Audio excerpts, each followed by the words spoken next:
50 States of Terror may include content unsuitable for young audiences. Listener discretion is advised. Content warnings will be included in the show notes.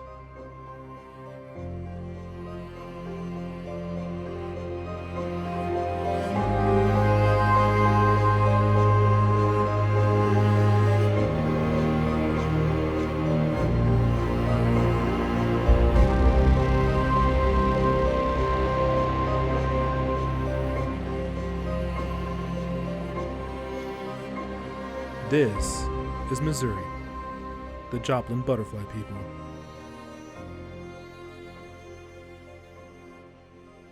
Hello everyone, welcome to another episode of 50 States of Terror.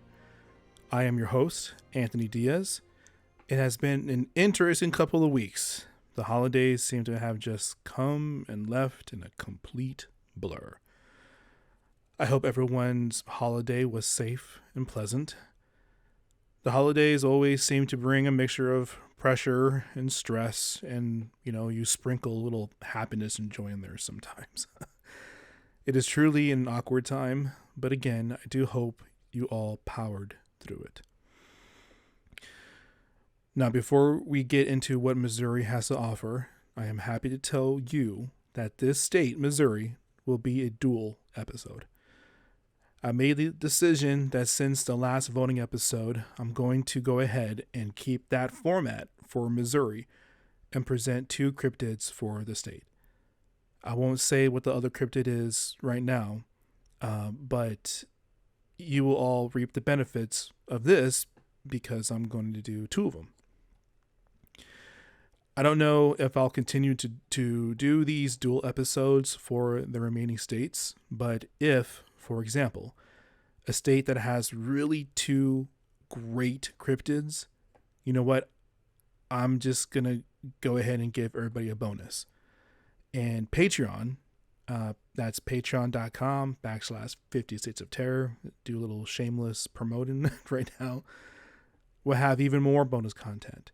So if you are feeling generous and want to support the show to help bring out-of-pocket expenses like fees, software, and my equipment down, I will forever be grateful.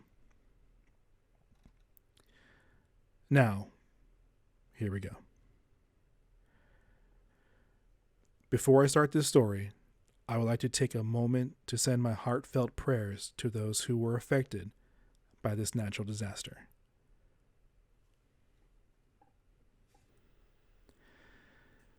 At 5:34 p.m. on May 22nd, 2011, in Joplin, Missouri, a devastating F5 tornado touched down. A tornado is a natural occurring event which directly affects the lives of millions across the Midwest of Northern America. A tornado's rating system ranges from EF0 to EF5, 0 being the lowest, but with high wind gusts and 5 being the strongest, having wind gusts of over 200 miles per hour. To understand what happened, allow me to explain just how a tornado was formed. Tornadoes are formed from supercell thunderstorms that brings high winds. When rising heat caused by condensation drives upward towards the supercell. The more air rising up, the more condensation. The more powerful the updrafts become. When the air rises, it can change directions quickly. A cloud base at the bottom of the supercell, or any massive clouds, can then develop a vortex. A mesocyclone is then developed from the spinning and rotating of the mixed air. Once this occurs, cool air is pulled from the outside walls of the mesocyclone and forms a wall around the warm air that is pulled from the air inflow at the bottom of the cyclone. This temperature difference creates a rear flank downdraft. This feeds into what becomes a tornado. As this occurs, the bottom funnel becomes tighter and causes the winds to increase. Once this happens, if and only if the top of the mesocyclone reaches the originating cloud mass and the bottom of the cyclone touches the ground, then a tornado was formed. Tornadoes can last seconds to upwards to a few hours. But all factors must continue in order for the tornado to thrive. Temperatures must stay the same, and moisture must be present in the originating cloud. If any factor is taken away, the tornado gets sucked up into the originating cloud mass and dies. Everything must maintain perfect. This particular tornado had a width at almost 1 mile and lasted 38 minutes. It traveled approximately 22.1 miles. I will not go into the lives lost or injured from the aftermath of this tornado in detail. Again, my heart goes out to them. What I will do, however, is begin to discuss the incredible first-hand accounts of what many children and few adults saw while experiencing this F5 tornado. At the end of the tornado's path, the survivors gathered and started to pick up their lives. Many were faced with the shock and disbelief of surviving, until the children started to describe what came to save them. Rumors began to spread that humanoid creatures with butterfly wings began to manifest and protect the people within the thick of the tornado. In some cases, the children would describe these butterfly people physically altering the direct path of objects as large as cars to trapped and frightened people. What is interesting is that the same exact description was noted for multiple occurrences across the entire area affected by the storm. These butterfly people were described as performing impossible acts. One in particular was a personal account of one young boy being picked up from the oncoming direct winds and being flown to safety and gently laid in a field. Not one personal account of these creatures were described in any other way besides beautiful humans with gorgeous butterfly wings. Only a handful of adults came forward about the magical creatures, only to describe them as dark angels. Something scary, not the beautiful creatures from the eyes of the children. There were also accounts of tiny fairy-like people manifesting in areas to comfort children in small confined spaces waiting out the storm. Now, could this be mass hysteria? If we look at the location, you can argue that the state itself being in what is known as the Bible Belt could be a factor into this theory. For those listening out of the country and are wondering what exactly is the Bible Belt, it is a group of Northern American southern states that generally have a strong affiliation with the highly conservative Protestant and Christian churches. Recent times can argue that a slow shift in thinking and religion can be seen. But primarily, these southern states still hold true to a very high and very important religious tie within the majority of these states. Whether it's Southern Baptist, Presbyterian, or simply Christian, religion plays a massive role on their day-to-day lives, or at least it's perceived in that way. But does the strong religious presence justify the theory that this occurrence in Joplin, Missouri was a mass religious-based hysteria? I don't personally believe so. I believe more people would have described seeing the traditional angels, and that includes the adults, not the almost identical sightings of humans with butterfly wings. Also, some of the personal accounts of the creatures came from different religious backgrounds, and those who have no religious affiliations at all claim to have seen the same figures.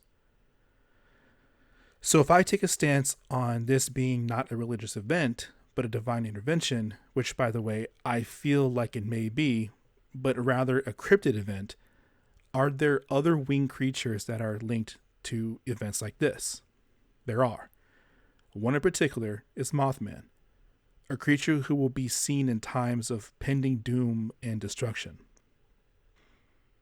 Whether you believe this is the work of a powerful being sending its angels to spare lives during a devastating natural disaster, or the work of a very special group of creatures who believed they had to step in to help, one thing is for certain, is that this did happen. This wasn't an old story told by two reputable persons in an old town. This event took place, and I'm sure the people of Joplin are still picking up their lives. I hope I can do this right by them. The following is a work of fiction inspired by the events of this episode and may be a trigger to those affected.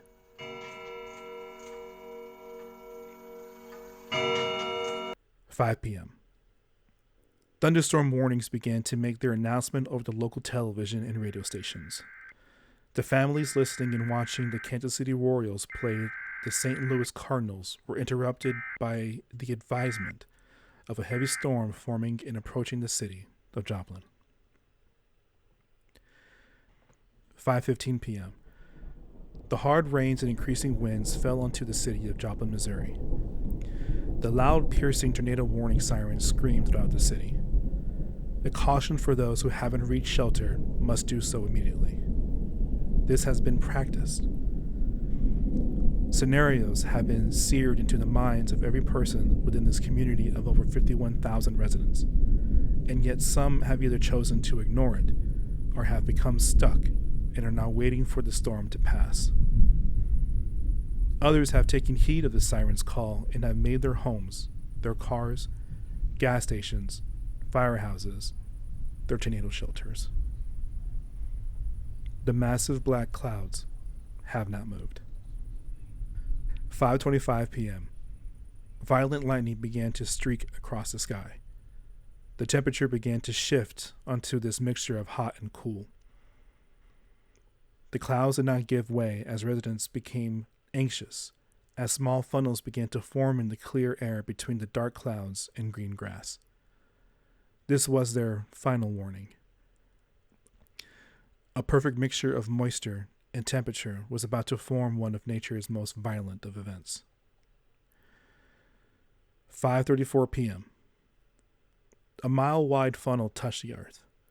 The winds were vicious as the 200 miles per hour force gusts tossed cars and heavy debris like small toys. A family sat in their small car, stuck and stricken with fear. They couldn't move as the tornado inched its way towards them. They tried to outrun the violent downpour. There was no time left. They had to sit and wait for the storm to pass. Chunks of houses and trees slammed against the tires and truck end of their Toyota sedan. A loud pop was heard outside of their vehicle as debris punctured the tires on their right side. The mother and father climbed to the back seat to hold their young daughter. Baseball-sized hail crashed onto the hood. The parents reassured their child that everything would be all right. They held their daughter, possibly for the last time. The scene around the car grew more perilous after every second that passed. They took a deep breath and prepared for the worst. Their daughter opened her eyes only for a moment to see the horizontal rains whiz by the windshield that has miraculously stayed intact. She saw through the sections of strong winds and debris, her eyes open wide. She could not speak to call for a warning to brace for an impact. She saw a large, jagged-edged piece of concrete, the size of a car tire, head directly towards their door window. Her hands clenched tightly around her parents. A moment of calmness came to the little girl. So young and so brave, she accepted without question whatever fate would come to her this day. The air around the car slowed slightly. To the young daughter's left peripheral, butterfly wings fluttered and slowly turned to show a 5-inch tall fairy-like flying person within inches of the family. The tiny human gently smiled and pointed outside of their window, in the direction of the speeding heavy projectile. The little girl shifted her eyes to the outside view. A magical, sudden, and sharp bright light pierced through the high winds and rain. Standing in front of the window was a large 6-foot or more man. He appeared older in age, long salt and pepper hair and beard. His butterfly wings were that of an eastern tiger swallowtail. The yellow base with black outline had a faint yet clear glow to them.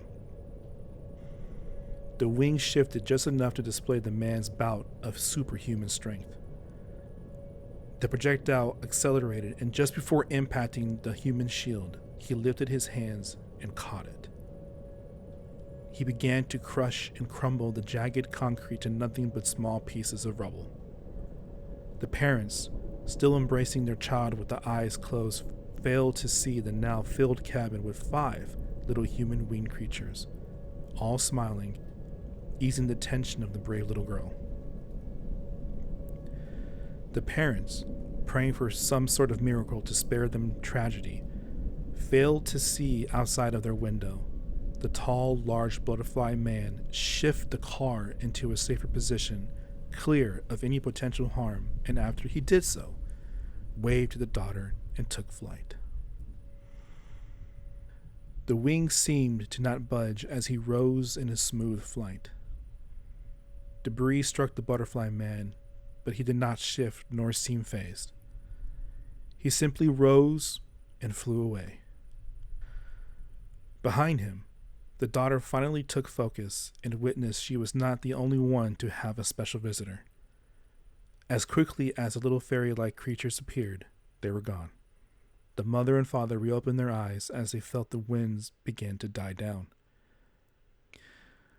They looked at their surroundings, gathered that they must have shifted from the winds, and returned to the eyes of their young daughter. Her smile was big. She hesitated to say a word, but couldn't hold the excitement in. Thank you again for listening. As you can tell, this episode was a little different. This was a fully scripted episode.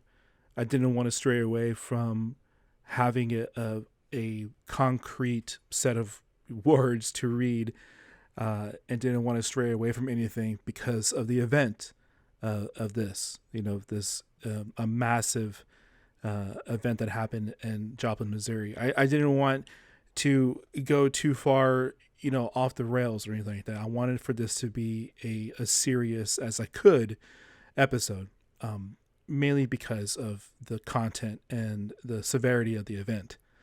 That doesn't mean that all shows will be as scripted as this was, but this will be kind of a trial and run session on shows or content that's high up there in respectability of what happened.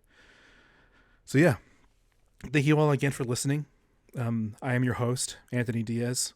This is 50 States of Terror, and you can find all of our social media stuff. Let's do the rundown. Let's go with Facebook and Instagram. That is at 50 States of Terror. Let's go to Twitter. Twitter is at 50 States Terror without the of because of the character limitations. Let's go with TikTok. We got TikTok now. And that is at 50. No, is that right? No, it's not. It's at 50 SOT podcast. That's what it is. At 50 SOT podcast. And then our Patreon is patreon.com/50 States of Terror. If you're feeling generous, if you're feeling generous and want to support the show, please head over there. I just now posted a couple of things for the Patreon members. There is a live video. Well, not live. It was a recorded video of me doing the recording of the session. And I wanted to give that a try. I will be moving around some of the Patreon stuff. I will make that announcement on Patreon for all the patrons later tomorrow. And yeah, everybody have a great rest of your day. And later, y'all.